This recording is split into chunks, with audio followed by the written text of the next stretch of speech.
Hi Conrad, this is your Nene, and tonight I'm going to read a book to you called Go Dog Go. Your cousin Jacob and Noah liked this book a lot when they were little. Go Dog Go. Go on skates or go by bike. Go by foot, run, skip, or hike. Go by scooter, go by skis. Bundle up so you don't freeze. Go by blimp. Go by boat. By car, go dog go. It's not too far. Stop dog stop. The light is red.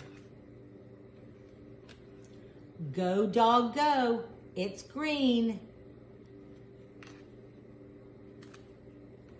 You're almost there. Stop at the tree. Climb up the ladder to a dog party. I hope you liked the book. We'll see you in July.